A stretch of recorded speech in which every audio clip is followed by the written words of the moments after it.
Next दिया गया है, remember that unless shows definitely word no, so we can not use no or not with unless. ये मैंने आपको ऑलरेडी बता दिया है कि हम अनलेस के साथ नो या फिर नॉट का यूज नहीं कर सकते हैं। और unless shows definitely word no, unless है वो खुद अपने आप में नो दिखाता है। ओके, एग्जाम्पल देखते हैं अनलेस वाले सेंटेंस का। First example, unless you had been tired we would have gone for work. अगर तुम थके नहीं होते,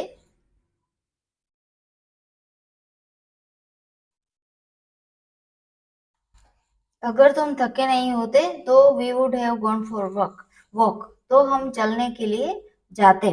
देखिए यहाँ पे सेंटेंस में क्या दिया गया है, unless you had been tired. अब देखिए सेंटेंस में कहीं पे भी नॉट या फिर नो का यूज नहीं किया गया है, क्योंकि अनलेस खुद अपने आप में नेगेटिव वर्ड है। अगर तुम थके नहीं होते तो हम चलने के लिए जाते, वॉकिंग के लिए जाते।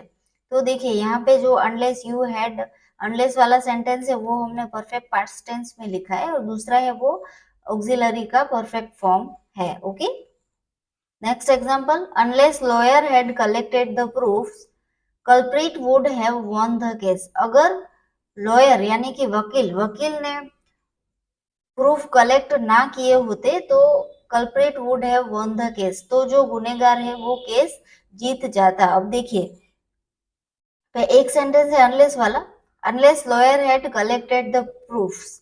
अगर वकील ने प्रूफ यानी कि सबूत इकट्ठा ना किए होते तो कल्प्रिट यानी कि गुनेगार, तो गुनेगार केस जीत जाता। ओके, तो अनलेस वाला सेंटेंस खुद नेगेटिव है, इसलिए हमने कहीं पे भी नॉट का यूज नहीं किया।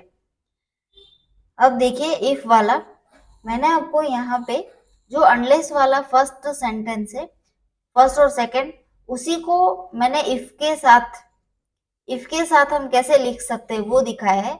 यहाँ पे हमने अनलेस लिया, unless you had been tired, तो यहाँ पे क्या है, if you had not been tired, अगर तुम थके ना होते। यहाँ पे हमने अनलेस ना लेके इफ लिया है, इसीलिए हमें हेड के बाद नॉट लेना जरूरी है। अगर हम हेड को ना लेते तो इसका मतलब क्या निकलता, if you had been tired, अगर तुम थक गए होते। ओके, तो हमें तो नॉट का यूज करना ही है, क्योंकि नेगेटिव सेंटेंस है, इसीलिए इफ के साथ नॉट आएगा। और उसी सेंटेंस को अगर हम अनलेस के साथ लिखे तो अनलेस के साथ नॉट नहीं आएगा। Second example, if lawyer had not collected the proof. यहाँ पे देखिए हेड के बाद नॉट नहीं है, और यहाँ पे हेड के बाद नॉट है। क्यों है, क्योंकि ये इफ वाला सेंटेंस है और ये अनलेस वाला सेंटेंस है। ओके, नेक्स्ट हम देखते हैं सिंस एंड फोर का यूज। यहाँ पे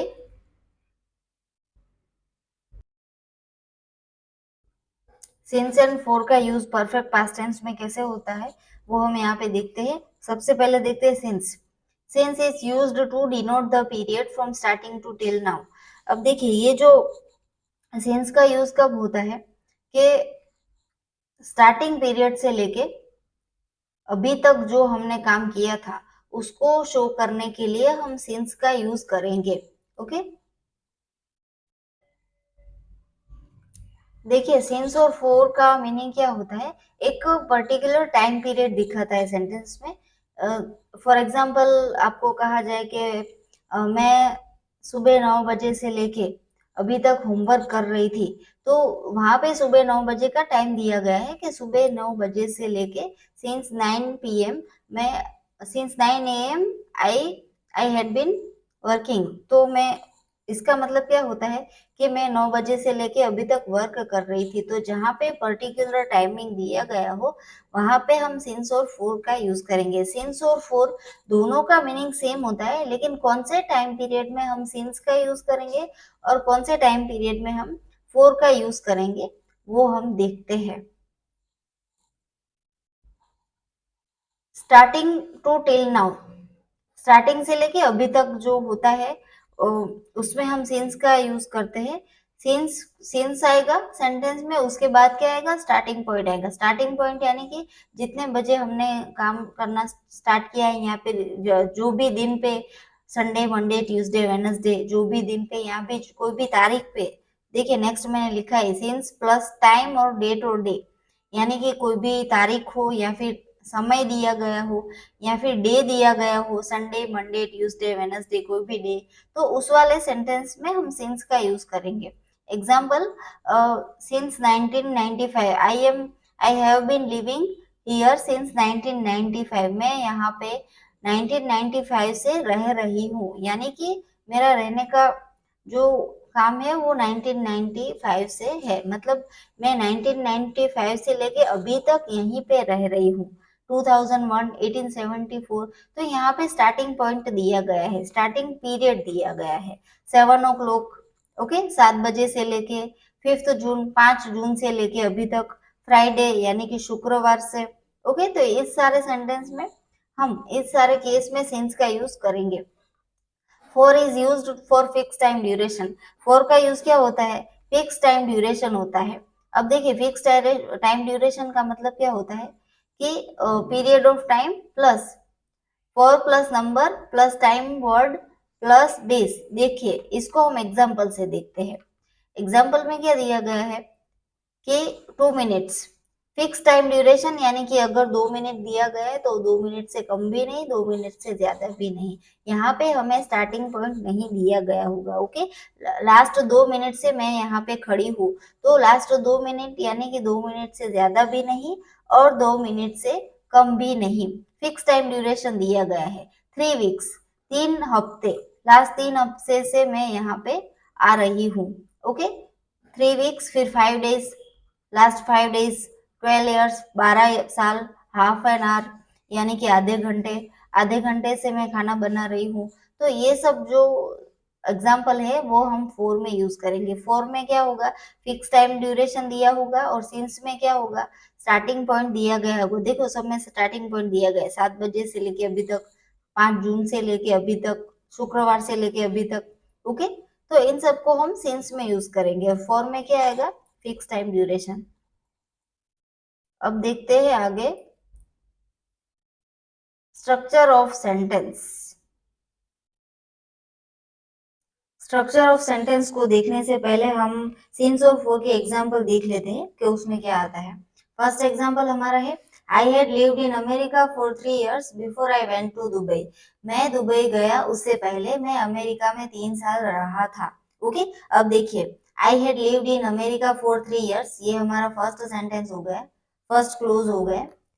और दूसरा क्लोज कौन सा है? Before I went to Dubai, मैं दुबई गया उससे पहले। क्लोज किसे कहते हैं मैंने आपको बता दिया है, सब्जेक्ट प्लस वर्ब मिला के क्लोज बनता है, ओके। तो यहाँ पे सब्जेक्ट है, हैड लिव्ड क्या है? वर्ब है, तो सब्जेक्ट प्लस वर्ब मिला के क्लोज बनता है। और दूसरा क्लोज कौन सा है? आई सब्जेक्ट हो गया हमारा, प्लस वेंट वो हमारा वर्ब हो गया, subject plus verb equals to close, okay. और पूरा एक क्लोज में सब्जेक्ट और वर्ब मिला के क्लोज बनता है और उसमें फिर बाकी अदर वर्ड्स मिला के पूरा का पूरा सेंटेंस बनता है, ओके। तो हमारा फर्स्ट सेंटेंस क्या हो गया? I had lived in America for 3 years before I went to Dubai. मैं दुबई गया उससे पहले मैं 3 साल अमेरिका में रहा था, ओके। मैं 3 साल अमेरिका में रह रहा था, इसका मीनिंग ऐसा नहीं निकलेगा, अमेरिका में रहा था। अभी प्रेजेंट में उसका अमेरिका में रहने से कोई लेना देना नहीं है। और हमें ऐसा भी नहीं शो करना है कि मैं अमेरिका में रह रहा था। पास्ट में कोई हमारा जो काम है वो कंटिन्यूली हो रहा था, वो हमें नहीं दिखाना। मैं अमेरिका में रह रहा था ऐसा नहीं, मैं अमेरिका में रहा था, ओके। मैं अमेरिका में 3 साल रहा था, before I went to Dubai, Dubai जाने से पहले। अब देखिए, इसको मैं इस तरह से भी लिख सकती हूँ, I had been living in America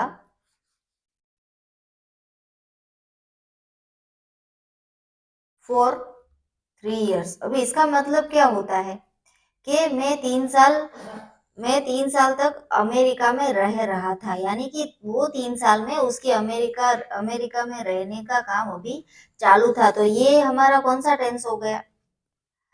perfect past continuous tense हो गया, वो हम आगे के लेक्चर में देखेंगे। तो उसका भी मीनिंग अलग निकलता है। मैं अमेरिका में रहा था और मैं अमेरिका में रह रहा था, दोनों का टेंस अलग हो जाता है। इसीलिए मैं आपको बता रही हूँ कि सेंटेंस का जो मीनिंग निकलता है ना, उसको आप ध्यान से देखना, क्योंकि ये हमारा परफेक्ट परफेक्ट पास्ट टेंस हम देख रहे हैं। लेकिन इसके बाद हम परफेक्ट पास्ट कंटिन्यूअस टेंस या फिर परफेक्ट प्रेजेंट कंटिन्यूअस टेंस देखेंगे, तब इसके मीनिंग में थोड़ा माइनर डिफरेंस आएगा ही आएगा। मैं अमेरिका में रह रहा था और मैं अमेरिका में रहा था, दोनों में फर्क है। अमेरिका में रहा था उसे हम परफेक्ट पास्ट टेंस में लिखेंगे। Okay, second example, the baby had cry for half an hour before father came. पापा आए उससे पहले बेबी आधे घंटे तक रोया था। ओके, रो रहा था नहीं, रोया था। आधे घंटे तक रोया था। अगर हम ऐसा कहें कि रो रहा था, तो फिर वो कौन सा टेंस हो जाएगा? परफेक्ट पास्ट कंटिन्यूअस टेंस हो जाएगा। वो हमारा अभी सीखना बाकी है, परफेक्ट पास्ट कंटिन्यूअस। फिलहाल हम परफेक्ट पास्ट टेंस देखेंगे, इसीलिए मीनिंग में थोड़ा डिफरेंस आएगा। The baby had cried for half an hour before father came. पापा आए उससे पहले बेबी आधा घंटा रोया था। ओके, तो पापा के आने का काम बाद में था। ओके, सेकंड नंबर का। और फर्स्ट नंबर का कौन सा था? बेबी हैड क्राइड, ये फर्स्ट नंबर का। जो काम पहले हुआ है उसमें उस पहले काम को हमें पास्ट परफेक्ट टेंस में लिखना है। ओके, फोर्थ एग्जाम्पल हमारा क्या है? My mother had been admitted to hospital since 21st January until she did not feel well. जब तक उसे अच्छा नहीं हुआ तब तक माय मदर, मेरी मदर को हॉस्पिटल में 21 जनवरी से एडमिट किया गया था। अब क्या कहा गया है? मेरी मदर को 21 जनवरी से एडमिट किया गया था। कब तक किया गया था? जब तक उसे अच्छा नहीं हुआ, जब तक उसे ठीक नहीं हुआ तब तक। ओके, मतलब कि पास्ट में कोई काम शुरू हुआ और पास्ट में ही खत्म हो गया था। पास्ट में उसकी मदर को एडमिट किया था और पास्ट में ही उसको डिस्चार्ज कर दिया था। 21 जनवरी से उसको एडमिट किया था, जब तक उसे ठीक नहीं हुआ तब तक। ओके, तो my mother had been admitted. यहाँ पे हमने बीन क्यों लगाया है? क्योंकि ये पैसिव वॉइस है, इसीलिए। हम जब स्ट्रक्चर ऑफ सेंटेंस देखेंगे तब इसमें देखेंगे कि कब बीन लगेगा और कब नहीं लगेगा। ओके, एक्टिव और पैसिव दोनों स्ट्रक्चर हमें देखने हैं। मेरी मदर को 21 जनवरी से लेके एडमिट किया गया था, जब तक उसे ठीक नहीं हुआ। ओके, नेक्स्ट हम देखते हैं स्ट्रक्चर ऑफ सेंटेंस।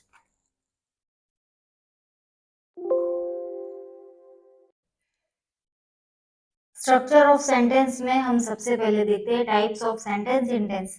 देखिए, ईच एंड एवरी टेंस में मैं आपको जब भी स्ट्रक्चर ऑफ सेंटेंस सिखाती हूँ, तब उसके साथ मैं आपको पहले टाइप्स ऑफ सेंटेंसेस दिखाती हूँ कि एक ही सेंटेंस को हम कितने अलग अलग टाइप में लिख सकते हैं। ओके, तो हम देखते हैं सबसे पहला टाइप कौन सा है? असर्टिव सेंटेंस, और दूसरा है इंट्रोगेटिव सेंटेंस।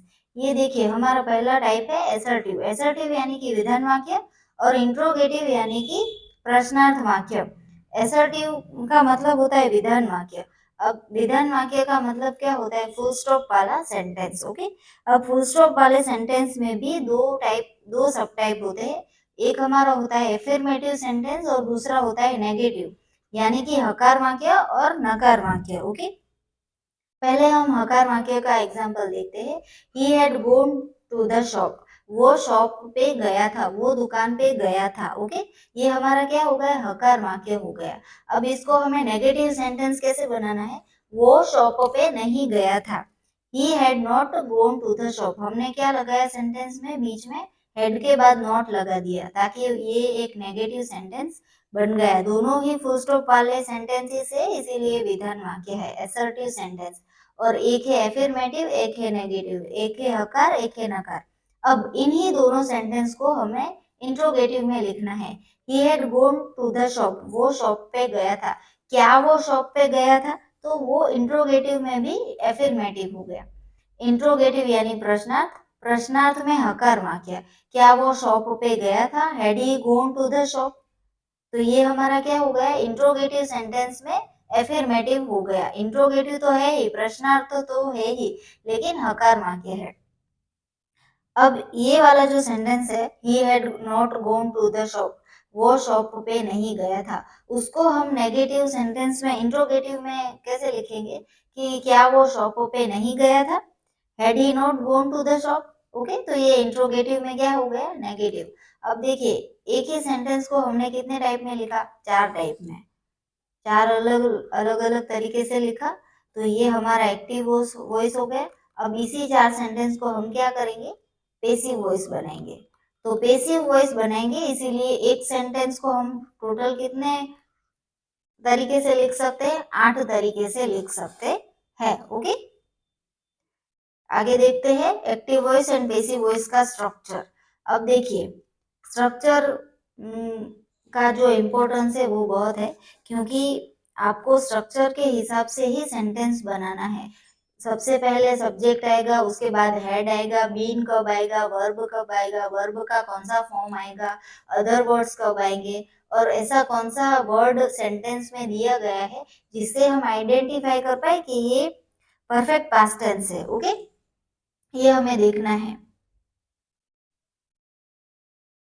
तो चलिए देखते हैं, पहले एक्टिव वॉइस का स्ट्रक्चर देख लेते हैं। एक्टिव वॉइस में सबसे पहले क्या आएगा? सब्जेक्ट।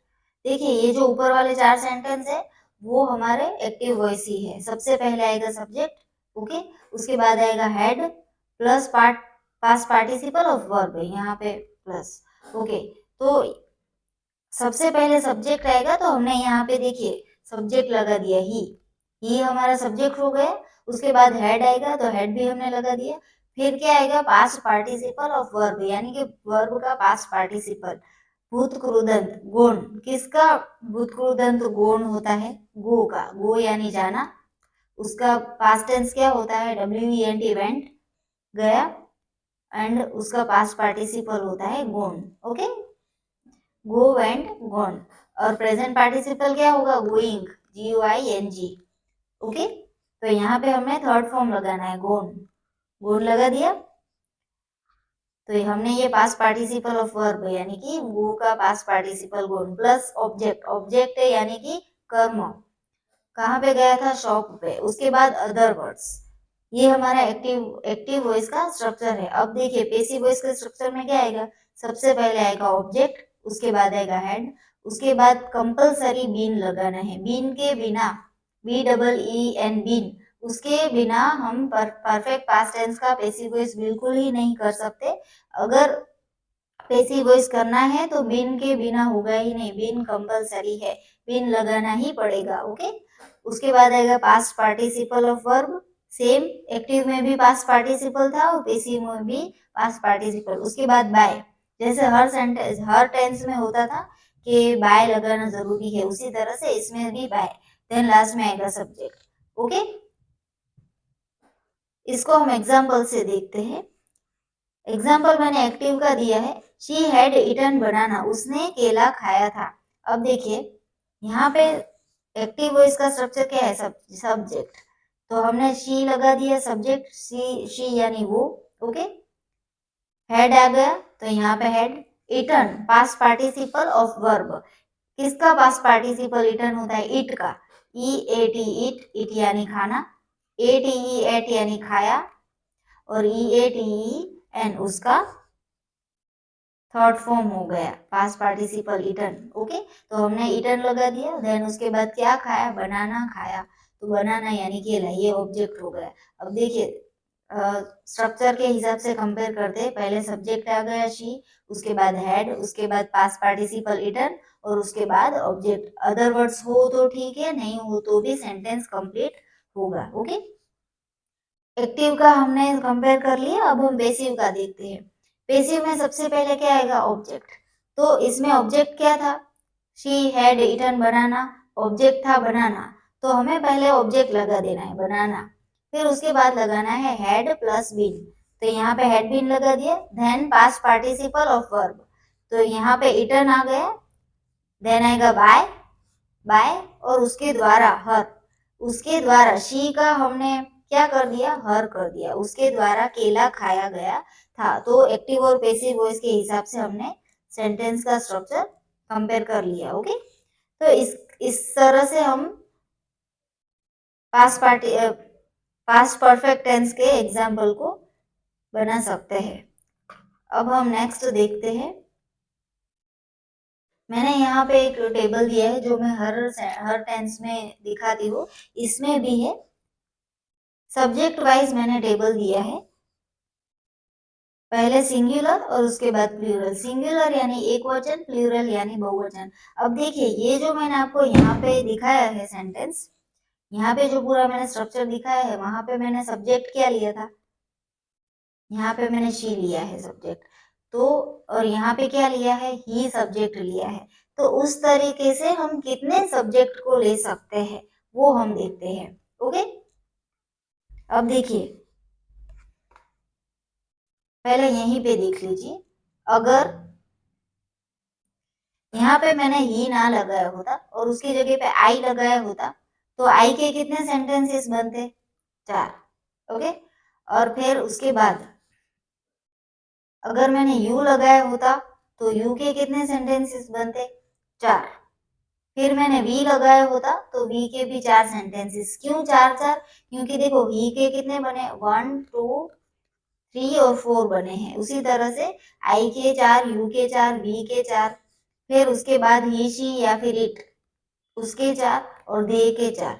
ओके, तो उस तरह से हम एक सब्जेक्ट को लेके 4-4 सेंटेंस बना सकते हैं।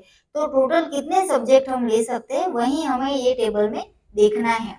अब देखिए सबसे पहले हम देखते हैं, I had reached Paris by the time, समय होने तक मैं पेरिस पहुंच गया था। ओके, समय हुआ तब तक मैं पेरिस पहुंच गया था, यहाँ पे क्या है, आई, या फिर पहुंच गई थी, ये हमारा सब्जेक्ट हो गया आई। आई के साथ हमने क्या लगाया, हेड लगाया, सेंटेंस के स्ट्रक्चर के हिसाब से। यहाँ पे देखिए सब्जेक्ट के बाद क्या आएगा, हेड आएगा। तो यहाँ पे हमने टेबल में भी हेड लगा दिया, उसके बाद आएगा past participle of verb, reached, reach यानी पहुंचना, REACH रीच, और पीछे ईडी लगाएंगे तो पास्ट पार्टिसिपल हो जाएगा, और पास्ट टेंस भी सेम होगा, reached. Paris by the time, समय होने तक मैं पेरिस पहुंच गई थी या फिर पहुंच गया था। तो आई के साथ हमने क्या लगाया, हेड। अब इसका प्लूरल हम करते हैं, we had reached to Paris by the time. यहाँ पे सब्जेक्ट कौन सा है, वी, उसके बाद हमने क्या लगाया, हेड लगाया। हम लोग समय होने तक पेरिस पहुंच गए थे। ओके, तो यहाँ पे पहला सब्जेक्ट कौन सा है, आई। यहाँ पे एक चीज हमें ध्यान रखनी है कि अगर मैं मेरे खुद के बारे में बात कर रही हूँ तो उसे हम फर्स्ट पर्सन सिंगुलर कहेंगे। अगर मैं मेरे ही बारे में बात कर रही हूँ, आई हैड रीच्ड पेरिस, मैं पेरिस पहुंच गई थी, तो मैं मेरी ही बात कर रही हूँ, इसीलिए इसे हम फर्स्ट पर्सन सिंगुलर कहेंगे। ओके, फर्स्ट पर्सन सिंगुलर, और मैं एक ही हूँ, एक से ज्यादा नहीं हूँ, इसीलिए सिंगुलर, सिंगुलर यानी कि एक वचन। ओके, अगर मैं हम लोगों के बारे में बात कर रही हूँ और हम लोग एक से ज्यादा है तो उसे हम क्या कहेंगे, वी कहेंगे। तो इसे हम कहेंगे first person plural, first person plural, plural यानी कि बहुवचन, एक से ज्यादा लोग। तो आई का प्लूरल क्या हो जाएगा, वी हो जाएगा। आई के साथ हमने हेड लगाया, वी के साथ भी हमने हेड लगाया। ओके, अगर मैं तुम्हारे बारे में बात कर रही हूँ, for example you had reached Paris by the time, तुम पेरिस पहुंच गए थे, तो मैं तुम्हारे बारे में बात कर रही हूँ, तुम यानी कि यू। ओके, और तुम एक ही हो, एक से ज्यादा नहीं हो, यानी कि सिंगुलर हो, तो हम उसे क्या कहेंगे, second person singular. Okay, second person singular और एक ही है, इसीलिए यू के साथ हमेशा हेड आएगा। ओके, फिर अगर मैं तुम लोगों के बारे में बात कर रही हूँ और तुम लोग एक से ज्यादा हो तो यू का प्लूरल फॉर्म यू ही रहेगा, चेंज नहीं होगा। जैसे आई का वी होता है उसी तरह से यू का कोई अलग फॉर्म नहीं होता, यू का यू ही रहेगा, और यू के साथ क्या आएगा, हेड। तो ये हमारा क्या हो गया, second person plural. Okay, third दिया गया है, अगर मैं किसी तीसरे पर्सन के बारे में बात कर रही हूँ तो वहां पे हम क्या करेंगे, तीसरा पर्सन अगर एक ही है, एक से ज्यादा नहीं है, तो हम उसे क्या कहेंगे, third person singular. He she it तीनों थर्ड पर्सन सिंगुलर में आएंगे। ही अगर लड़का हो तो ही, लड़की हो तो शी, और अगर कोई चीज हो तो वहां पे हम इट का यूज करेंगे। इन तीनों के साथ क्या आएगा, हेड। अब मैं कोई तीसरे लोगों के बारे में बात कर रही हूँ और वो लोग एक से ज्यादा है, तो हम क्या करेंगे, दे का यूज करेंगे। दे यानी कि वो लोग पेरिस पहुंच गए थे, तो थर्ड पर्सन प्लूरल, क्योंकि वो एक से ज्यादा है इसीलिए। ओके, अब देखिए यहाँ पे हमने क्या किया, ये टेबल मैं आपको हर बार क्यों दिखाती हूँ, क्योंकि एक टेंस में कितने सब्जेक्ट हम ले सकते हैं उसको दिखाने के लिए मैं आपको ये टेबल हमेशा दिखाती हूँ। ओके, और उसके साथ कौन सा ऑक्सिलरी फॉर्म आएगा। ऑक्सिलरी फॉर्म मतलब जैसे कि यहाँ पे हेड है, अगर प्रेजेंट टेंस होता, मैंने आपको सिंपल प्रेजेंट टेंस दिखाया था, तो सिंपल प्रेजेंट टेंस में क्या था, आई के साथ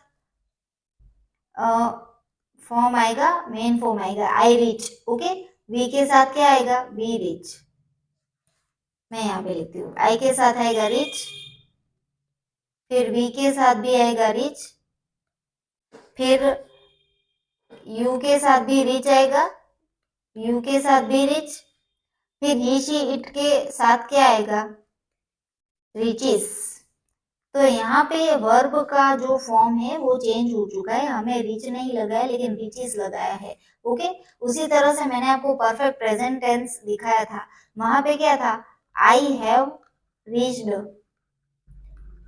ओके, आई हैव रीच्ड, उसके बाद वी हैव रीच्ड, उसके बाद यू हैव रीच्ड।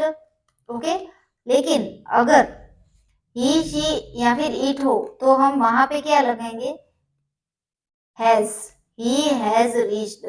ओके, तो यहाँ पे हमें जैसे कि हम थर्ड पर्सन सिंगुलर था तो हम हैज लगाते थे, उसी तरह से यहाँ पे हमें कोई ऑक्सिलरी फॉर्म चेंज नहीं करना है, हेल्पिंग वर्ब चेंज नहीं करना है, सब में हमें सेम लगाना है, हैड। ओके, तो ये दोनों चीजों को दिखाने के लिए मैं आपको हर बार ये टेबल दिखाती हूँ कि कौन से सब्जेक्ट के साथ कौन सा हेल्पिंग वर्ब आएगा, सब में हेड आएगा, सब में सेम ही आएगा, स्ट्रक्चर भी सेम, और हेड का फॉर्म चेंज नहीं होगा, हेड ही रहेगा। ओके, टोटल हमारे कितने सब्जेक्ट हो गए, I we you he she it और दे, टोटल 6 सब्जेक्ट हमारे हो गए।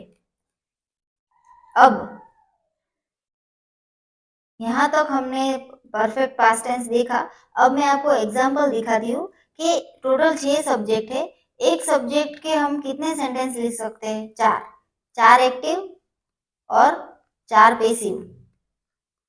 तो एक है हमारा सेंटेंस, एक सब्जेक्ट को लेके हम टोटल 8 बना सकते हैं सेंटेंस, तो 6 सब्जेक्ट को लेके हम कितने सेंटेंस बना सकते हैं, टोटल 48 सेंटेंसेस बना सकते हैं। देखिए मैंने आपको यहाँ पे बताया था कि ये ही है, उसको लेके हमने कितने सेंटेंस बनाए, 4, 4 एक्टिव के और उसके 4 पैसिव के।